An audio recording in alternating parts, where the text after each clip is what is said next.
Évidemment que c'est une énorme question de se demander, mais si Dieu existe, si Dieu est bon, comment se peut-il que je fasse, moi, aujourd'hui, l'expérience de la souffrance? Cette question, elle est évidente, elle est naturelle.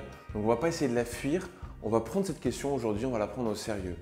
Évidemment, parce que la première chose que je dois vous dire, c'est qu'on serait tenté un peu de la squeezer, de la balancer en disant, bah donc, si Dieu est bon, et que le mal existe, c'est qu'il y a un des deux qui n'existe pas en fait. Donc si je fais l'expérience du mal et de la souffrance, ce serait donc que Dieu n'existe pas.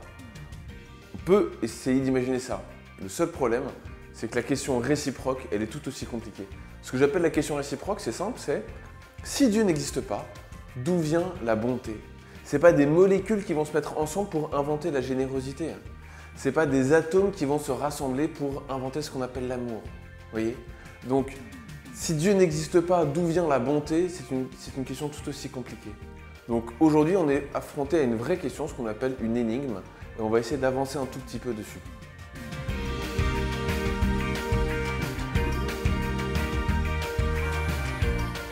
Évidemment, notre premier penchant, quand on s'affronte du coup à la question si Dieu existe, pourquoi le mal, pourquoi la souffrance, c'est toujours d'essayer de donner une raison au mal. On veut essayer de justifier le mal. Vous voyez ce que je veux dire? Donc, par exemple, on invente cette expression qu'est-ce qu'on a fait au bon Dieu pour mériter ça? Vous avez tous vu le film peut-être, voilà. Bon, qu'est-ce qu'on a fait au bon Dieu? Ça veut dire j'ai fait quelque chose de pas bien, donc Dieu me punit, et donc ce qui m'arrive maintenant, le mal qui m'arrive, la souffrance que j'ai, c'est une punition de Dieu parce que ceci, parce que cela. Quand on fait ça, on essaye encore toujours de donner une justification, une raison au mal. Or, par définition, le mal ne peut pas avoir de sens. Donc il ne faut pas essayer de chercher à rendre compte, à justifier le mal.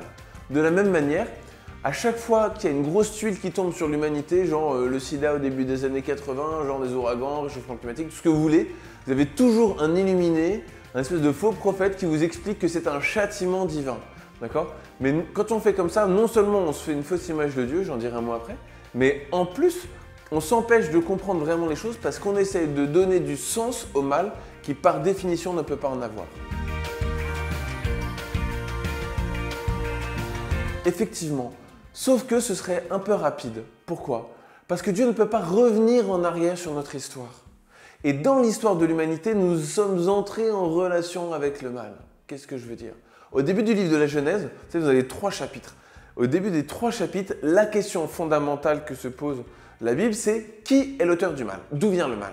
Est-ce que Dieu en est responsable? Hypothèse 1. Eh bien, on voit que non.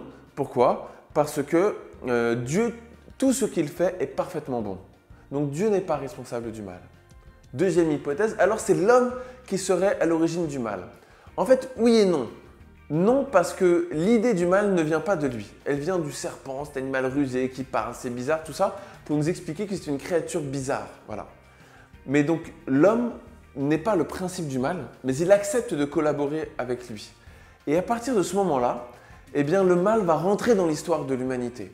D'accord? Et donc, Dieu ne peut pas revenir en arrière, faire comme si cette collaboration de l'homme et du mal n'avait pas existé. En revanche, Dieu, il peut faire mieux, il peut faire plus fort encore. Dieu, il peut faire en sorte que ce mal qui est absurde, qui n'a pas de sens, qui est pure souffrance, qui n'a aucun intérêt, eh bien, il va pouvoir le retourner pour que le mal devienne le lieu de l'expérience du bien. Il y a un petit passage dans l'Ancien Testament qui montre ça de manière très fine. C'est un moment où Moïse est avec le peuple d'Israël dans le désert, donc traverse le désert, et tous les Israélites se font mordre par des méchants serpents qui passent, voilà.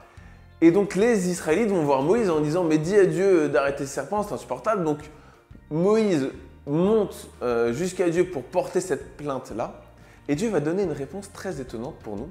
Il ne va pas supprimer tous les serpents mauvais, mais il va dire à Moïse ceci « Fais-toi un mât, sur ce mât, tu mettras une réplique d'un serpent en bronze, et tous les Israélites qui regarderont ce serpent seront sauvés. » Pourquoi est-ce que c'est étonnant? Qu'est-ce qui se passe? Parce que de la sorte, le mal, la souffrance, la morsure du serpent devient un lieu possible de la rencontre avec Dieu. Parce que tous les fils d'Israël qui sont mordus peuvent regarder vers le serpent et être sauvés par Dieu, et alors se souvenir que c'est Dieu qui les sauve et que c'est Dieu qui les a libérés d'Égypte. Et bien nous, de la même manière, Dieu n'a jamais voulu le mal, il ne veut pas la souffrance, il n'est la cause de rien de mal. En revanche, il fait en sorte, il se permet que le mal devienne le lieu où on va pouvoir le rencontrer.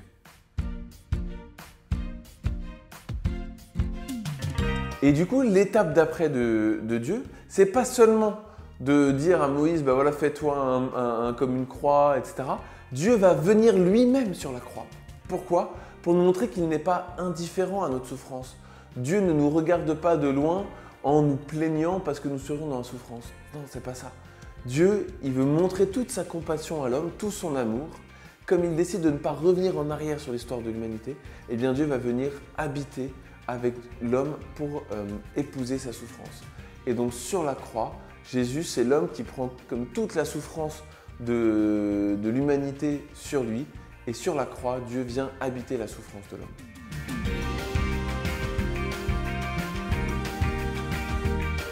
Évidemment, quand on fait l'expérience de la souffrance, on a du mal à croire que Dieu nous aime. Et si on a du mal à croire que Dieu nous aime, au bout d'un moment, on se met à dire que Dieu est un sadique, que c'est un salaud, qu'il pourrait faire autrement, qu'il aime bien la souffrance, etc. Et donc c'est important de bien prendre le temps de se dire non, Dieu ne veut pas la souffrance, Dieu ne prend aucun plaisir à la souffrance de qui que ce soit. Dieu vient habiter la souffrance, Dieu n'est pas un salaud, c'est un père plein de compassion pour nous. Et peut-être que ceux qui disent ça le mieux, c'est encore Hayam, qui dans un de ses morceaux se plaît à chanter que s'il y a de la souffrance sur cette terre, ce n'est pas Dieu qui est responsable, mais comme il le dit, lui, c'est l'homme. Lorsqu'on échoue, Dieu est désigné comme coupable. Mais des gamins meurent de faim ou d'un rhume. Je peux t'assurer que l'homme seul est bien responsable. Nos parcours n'ont rien de mathématique. Suffit de mater ma vie, l'œuvre est sa thématique. Dans les temps où Damoclès menaçait avec son épée, mes oncles de leurs doigts épais jetaient cédés sur les quais.